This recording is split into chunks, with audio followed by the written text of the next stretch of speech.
Hello दोस्तों, कैसे हो आप सब। आशा करता हूँ कि आप सब ठीक होंगे। तो आज की जो वीडियो है, आज की वीडियो में हम बात करेंगे जंगली आग के ऊपर। ठीक है, जंगली आग के कुछ फ़ायदे मैं आपको बताऊंगा, 4 से 5 फ़ायदे बताऊंगा जो बहुत ही ज़्यादा इंपॉर्टेंट है। ठीक है, उसकी गोप से लेकर के उसकी जड़ तक मैं कुछ फ़ायदे आपको बताऊंगा जो आपके जीवन में बहुत हद तक जो है।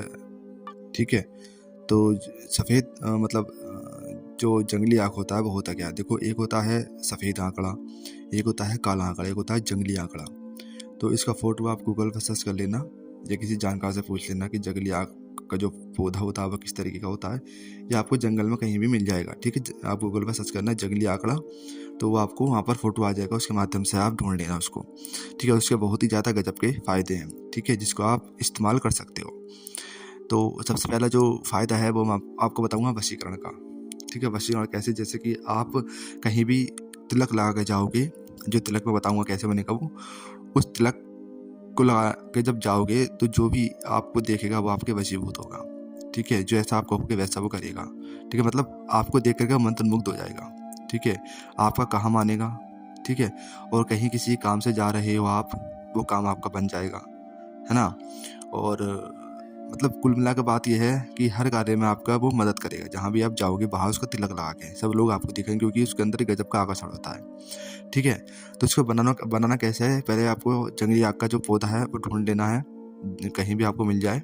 ठीक, उसके बाद आपको जो उसकी गोब होती है, यानी कि पहले फल होता है, फल से पहले उसके फूल खिलता है, फूल से पहले गोब निकलती है, जिसे हम कली भी बोलते हैं। गोब होती है, गोब के बाद फूल खिलता है, फूल के बाद फिर उसका फल बनता है। तो जो गोब निकलती है ना, गोब जिसको हम कली भी बोलते हैं, उस गोब को लेकर के आना आप, लगभग आप 50 ग्राम जो कली है उसकी वो लेकर के आनी है। ठीक है, सबसे पहले आपको उसको सुखा लेना, बिल्कुल एकदम बड़े करके सूख जाए बिल्कुल। ठीक है, उसके अंदर जरा सी भी नरम ना रहे, वो सूख जाए बिल्कुल। उसको सुखा लेना, सुखाने के बाद उसको पीस लेना सही करके, बिल्कुल बारीक करके उसको पीस लेना। पीसने के बाद उसके अंदर सफ़ेद चंदन मिला लेना। देखो, सफ़ेद चंदन का बुरादा भी आता है। ठीक है, पिसा हुआ सा, उसको भी आप ले सकते हो। मेरे ख्याल से उसको आप मत लेना, सफ़ेद चंदन की एक लकड़ी ले आना। लकड़ी लाने के बाद उसको आप घिस लेना, पत्थर पे थोड़ा पानी डालना, पत्थर के ऊपर उसको घिसना, तो उसका पेस्ट सा बन जाएगा। वो पेस्ट उसके अंदर मिला लेना, वो और भी ज़्यादा कारगर है। जो बाजार से आप बरूदा लाओगे उससे ज़्यादा कारगर वो रहेगा, जिससे जो आप घिसोगे पत्थर पर। ठीक है, घिस लिया आपने पत्थर पर, उसका जो पेस्ट निकलेगा वो आपको उसके अंदर मिलाना है सफ़ेद चंदन का। ठीक है, उसके अंदर फिर गाय का दूध मिलाना है। ठीक है, जब गाय का दूध मिलाओगे तो इन सब का आपको लेप बना लेना। लेप होता है जैसे हल्दी का लेप बनता है, और इस तरीके से आपको उसका लेप बना लेना है। ठीक है, फिर नहा धो करके आपको, जैसे अगले दिन आपको कहीं जाना है कोई काम करने के लिए, या अपने बॉस से बात करने के कि बॉस मेरी बात माने, कहीं आप जॉब करती हो तो, या किसी लड़की से बात करने के लिए आपको जाना है कि मैं जो उससे कहने वाला हूँ वो उस चीज़ को एक्सेप्ट कर ले। ठीक है, गलत चीज़ के लिए इसका इस्तेमाल मत करना, मैं पहले ही आपको बता रहा हूँ कि गलत का नतीजा जो होता है वो गलत ही होता है ना। तो कहीं भी आपको किसी भी काम से जाना हो जिसमें कि आपको लगे कि हाँ ये काम नहीं हो सकता मेरा, तो उस काम के लिए आप जा रहे हो तो भी आप इसको लगा करके जा सकते हो। तो आप नहा धोकर तैयार हो जाओ। तैयार होने के बाद में जो लेप आपने बनाया है उसका आप अपने माथे पे तिलक लगा करके चले जाना। ठीक है, जो भी आपको देखेगा वशीभूत होगा। आपकी जो बात कहोगे वो मानेगा, इनकार नहीं करेगा। ठीक है, आपकी बात जो कहोगे उस पर गौर करेगा, क्योंकि उसके अंदर गजब का आकर्षण होता है। ठीक है, ये वशीकरण आपका किसी मनुष्य का वशीकरण ये कर देगा।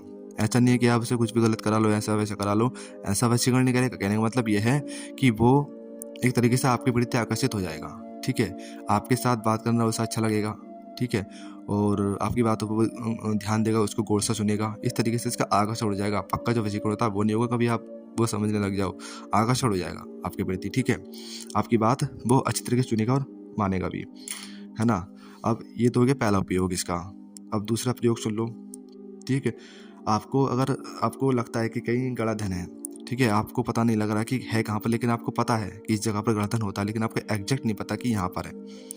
ठीक है, तो उसके लिए आप क्या कर सकते हो, आप पूर्णिमा के दिन, ठीक है, जो जंगली आग होता है उसका एक फल ले आना। फल लाने के बाद रात्रि 12 बजे उस फल को अपने मुंह में रख लेना। मुंह में रखने के बाद में आप अपने इष्ट को याद करना। सबसे पहले मैं आपको दोबारा बता दूं, पूर्णिमा दिन आपको आग का जो फल होता है वो लेकर के आना है, और पूर्णिमा वाली रात्रि के दिन ही जो चांदनी रात होती है उस दिन आपको वो फल अपने मुंह में रख लेना है। मुंह में रखने के बाद अपने इष्ट को याद करना है। इष्ट को याद करने के बाद उनसे प्रार्थना करनी है। प्रार्थना करने के बाद आप अपनी आँखों को बंद कर लेना। जब आप अपनी आँखों को बंद कर लोगे तो आप चारों ओर देखना, ठीक है।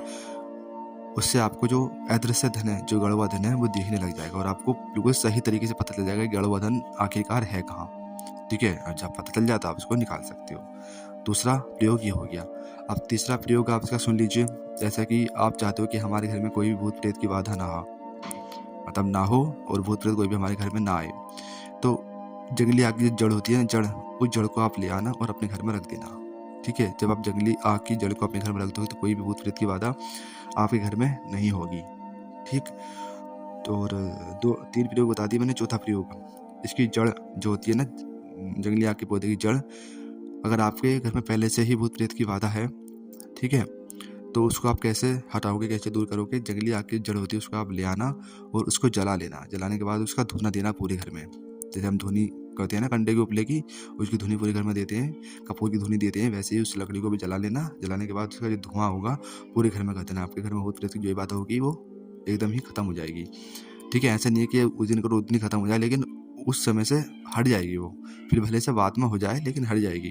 पहले उसको आप हटा लीजिए, धुआं कर करके रोज हफ्ता 15 दिन धुआं करिए उस लकड़ी का, जला करके। अब वो हट जाएगी, उसके बाद एक लकड़ी ला करके अपने घर में रख देना। फिर वो दोबारा से आपके घर में भूत प्रेत की बाधा होगी ही नहीं, ठीक है। ये 4 से 5 कुछ इसके प्रयोग थे जो मैंने आपको बताए हैं। तो इससे पौधे को आप ढूंढिए और जो मैंने प्रयोग बताई आप करके देखिए, ठीक है। जब भी आपको पता चलेगा कि ऐसा कुछ होता है या नहीं, जब आप करके ही देखोगे तो आपको पता क्या चलेगा, ठीक है। तो आजकल के मतलब आज के लिए इतना ही रखते हैं। मिलते हैं हम अपने नेक्स्ट वीडियो में। तब तक के लिए जय श्री राम, जय बजरंगबली।